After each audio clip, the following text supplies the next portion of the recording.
Ndugu zanguni, niliyesimama mbele yenu ninaitwa Kamishna Msaidizi Mwandamizi wa Jeshi la Polisi Agustino Senga, Kamanda wa Polisi Mkoa wa Songwe.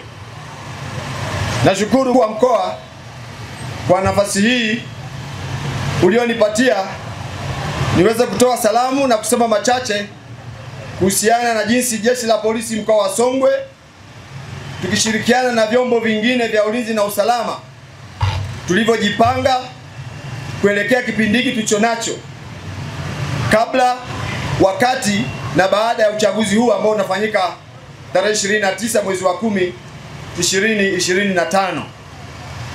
Ndugu zangu wananchi,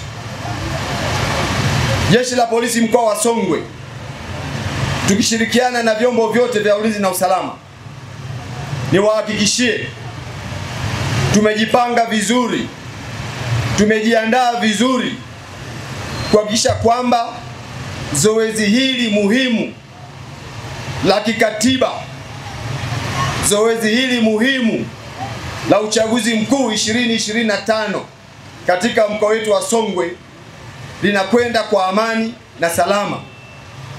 Niwahakikishie askari polisi tutakuwepo maeneo yote katika vituo vya kupigia kura, tutakuwa kwenye doria mbalimbali barabarani na vijijini, mijini na sehemu zote ambazo zoezi litakuwa linafanyika.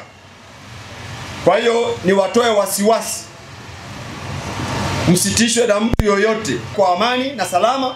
Naamini hata huu utapita kwa amani na salama. Narudia kusema tumejipanga vizuri. Wananchi msiogope. Na hata mkiona askari wanapita barabarani ni kwa ajili ya usalama wenu.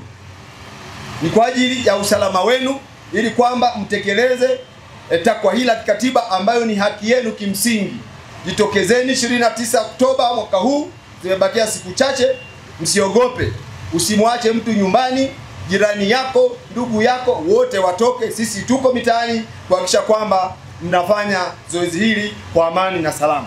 Kwa hiyo ndugu zanguni, niwahakikishie kwamba msiogope. Jeshi lenu na vyombo vingine tumejidhatiti, tokezeni kupiga kura. Niwatakie zoezi hili la tarehe 26 liwe lenye amani na salama, na Mwenyezi Mungu awabariki nyote. Asanteni kwa kunisikiliza. Nawashukuru sana.